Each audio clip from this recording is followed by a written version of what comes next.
Hey everybody, it's Anna and welcome back to my booktube channel. I'm going to start the month off with kind of a reading vlog. We'll see how frequently I update this, but in case you missed it, I am going to be reading the novel Frankenstein by Mary Shelley.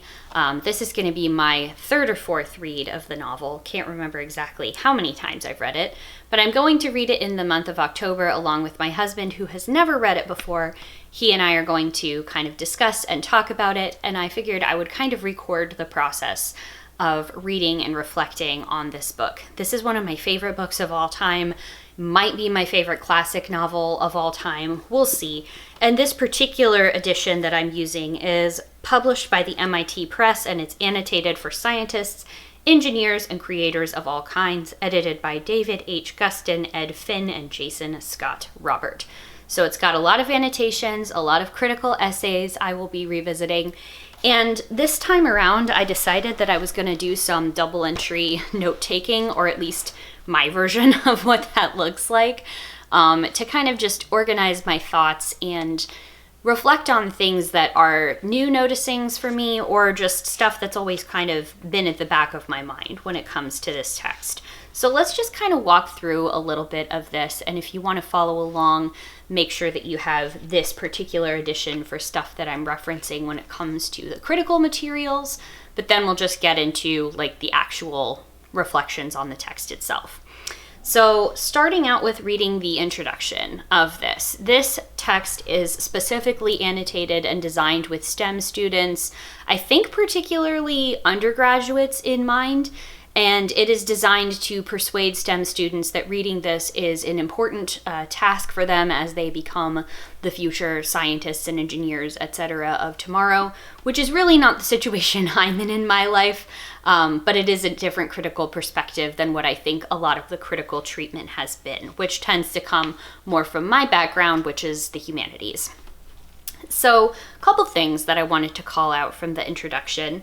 First is the continued use of the word daemon or demon. I'm not entirely sure how you're supposed to pronounce it, but the ancient Greek word meaning a runner between heaven and earth, also defined as a superhuman being that is less than a god, but somehow like more than a man. And just in case it wasn't clear, spoilers for an over 200-year-old book, but we are going to be getting into spoilers for this novel here on out. So demon is the word that Shelley uses to describe the creature that Dr. Frankenstein creates, and I guess technically I shouldn't call him Dr. Frankenstein. He never actually becomes a doctor. He's basically a disaffected undergraduate student for most of this novel, which, we'll get into that. But I thought that was interesting. Carving out a space for the creature as being non-human is pretty common, but as this sort of spiritual creature that is something different from a human soul and different from a god, but also not really an angel. I just thought that that was like an interesting call out there. Something else that the introduction brought to my attention I never noticed before is that the chronology of this novel maps onto some key events of the French Revolution. I think specifically when Victor goes off to university at Ingolstadt is the year that it's 1789, the year the Bastille falls, and like years later, it's about 4 years later when he develops the creature. It's supposed to be 1793, which is the year the Reign of Terror begins in France, and that's definitely been top of my mind as we just read a book about the French Revolution in my nonfiction book club, so I'm going to be reading that with like an eye towards some of the historical events that I know are happening parallel to the events in the novel. Okay, so this book starts us off actually as kind of a frame narrative. We start out reading a lot of these letters from a guy called Robert Walton, and he is writing letters to his sister, Mrs. Margaret Saville. Robert Walton wants to go find passage to the North Pole and or study the Earth's magnetic fields while he's up there. He's just kind of this young, self-educated man that wants to pursue his interest in science, and so he has hired a crew of sailors to take him up towards the North Pole so he can do that. He's departing from Russia, and he's writing these letters to his sister in London. And one of the things that stood out to me from the beginning of these letters is the novel's focus on like the necessity of friendship and humanistic company, not just when we get to the part where like the creature begins to mourn that there is no other creature like him and he's lonely because he doesn't have anyone to understand him. But even Robert Walton calls out like the importance of having a friend that he can confide in and really feeling the lack of somebody who can understand his desire to learn new things. And honestly, also somebody that can temper his intellectual excesses or his intellectual oversights.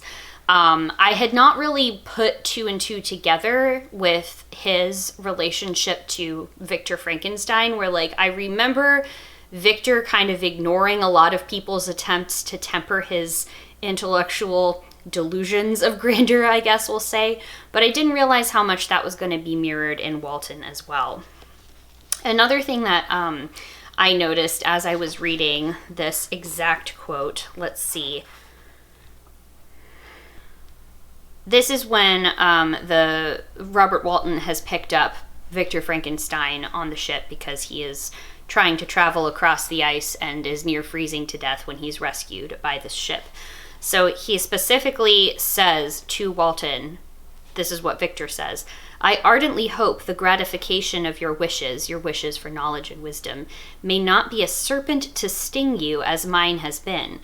And I thought, that sounds really familiar. Why does that sound familiar?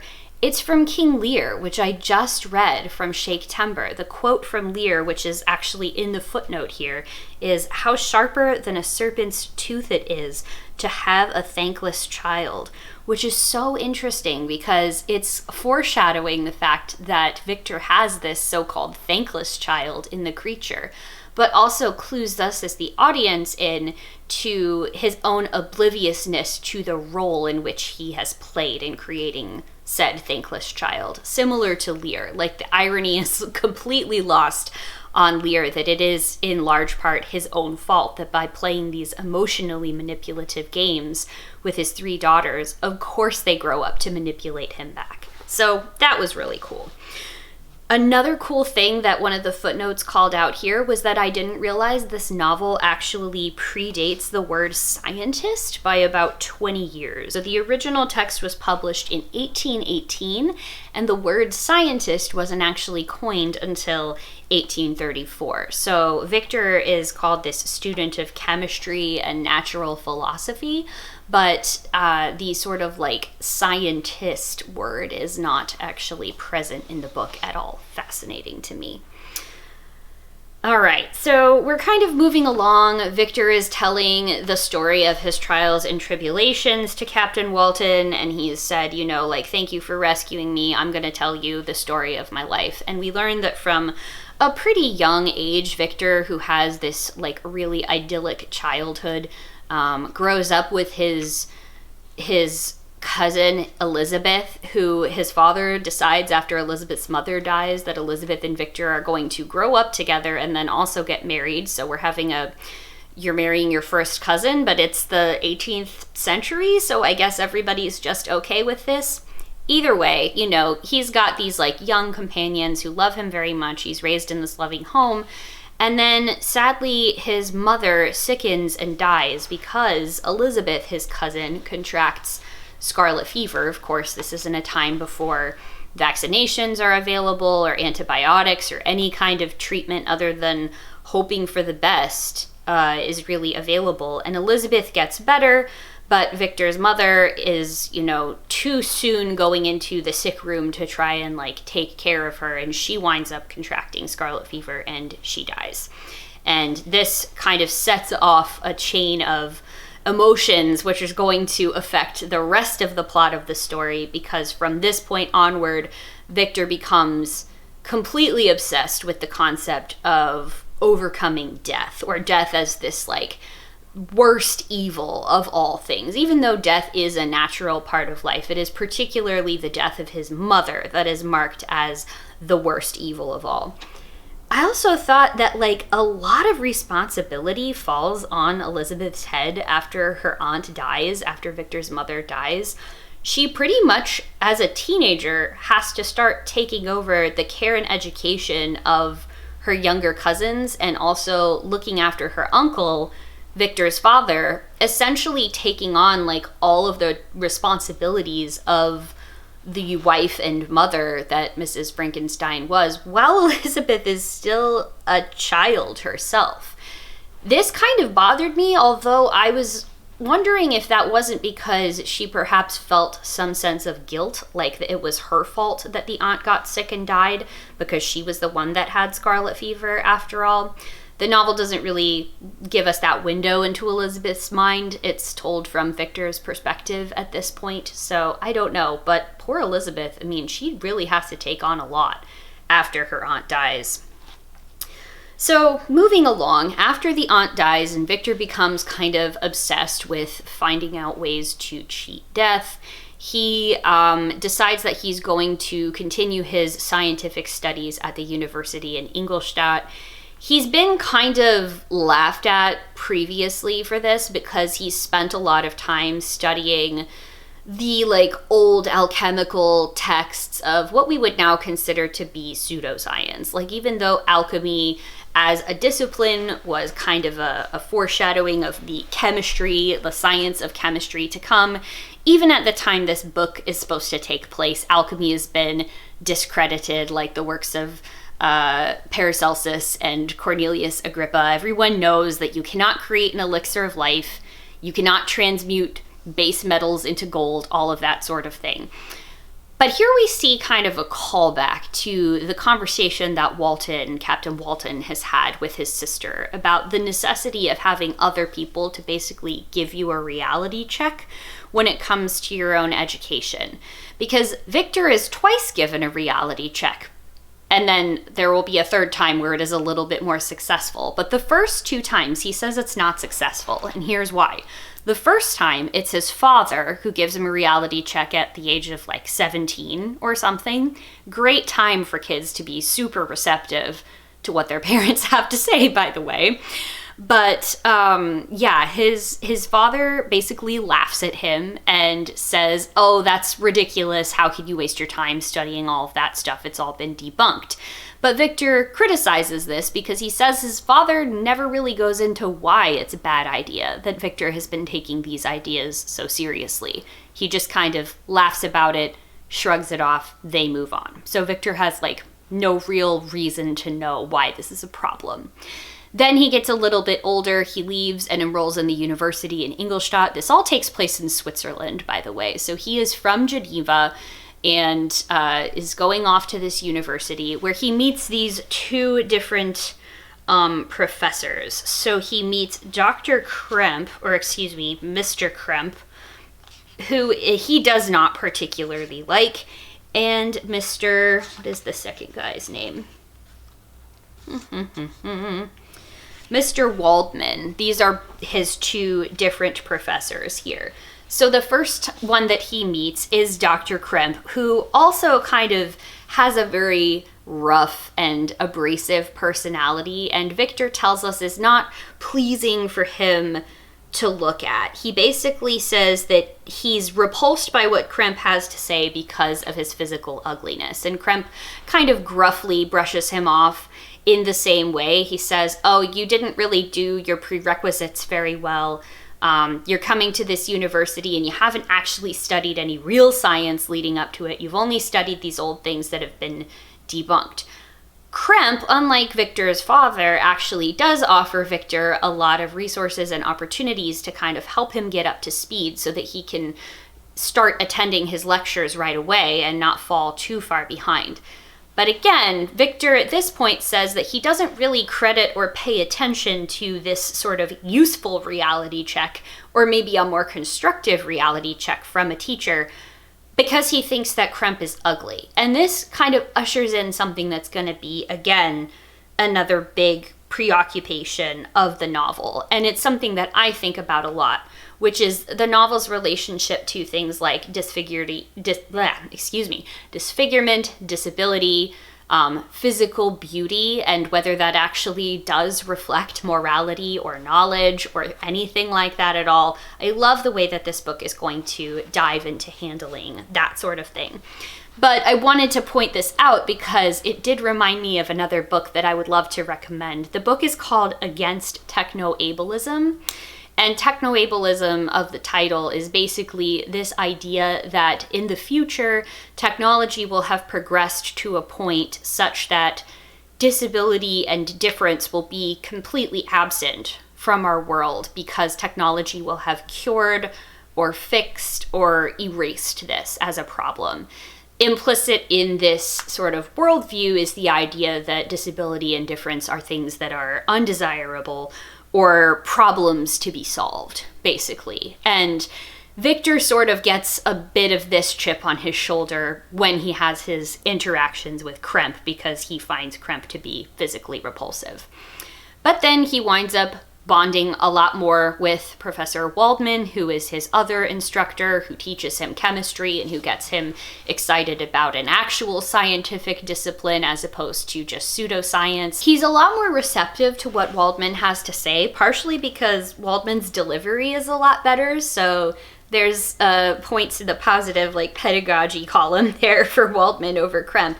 But also because Waldman is a lot better looking and his physical appearance is more in line with sort of youth, vigor, and energy. Victor calls out that he has some gray hairs or some white hairs, but they're mostly hidden behind his black hairs. And I guess because of this, Victor is like more inclined to respect whatever it is he has to say.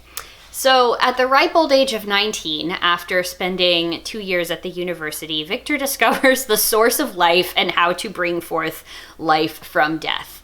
Unfortunately for us, or maybe fortunately, as he tells Captain Walton, there is a reason that he never tells us exactly what that source is or how to bring it forth, and we know that it's because he uses that forbidden knowledge, or honestly, knowledge that he should have treated with greater care, to create his creature, and then that's sort of where all of his troubles begin, because of his own hubris and inability to accept the creature as his own.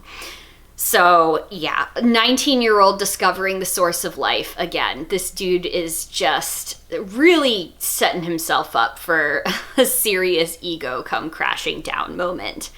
All right, so the other things that are kind of at the point where I stopped reading, I was reading a lot about the embodiment of Victor's process when it comes to creating the creature, and something I noticed was that his experiments take about 9 months to complete, which is so interesting. There's a lot of imagery of missing mothers, whether it is his own mother who dies of scarlet fever, or the fact that he is gestating this creature kind of intellectually and then physically building it for 9 months, the way a mother would build a child, except his creature is without a, genetic mother.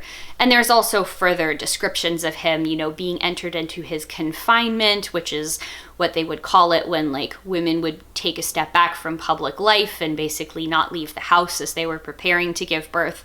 So it is neat the way the gendered language kind of switches to call out this mothering that is happening.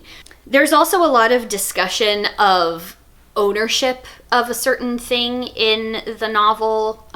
Basically this discussion of whether Frankenstein can be the owner of the creature he creates or have a responsibility towards the creature he creates. That got me thinking a lot about that sort of parent-child relationship, and that if you actually do respect the autonomy of children, even though you might say, this kid belongs to me, that is not in the sense of ownership, that is in the sense of relationship, and it implies a certain degree of responsibility that the parent has for the child.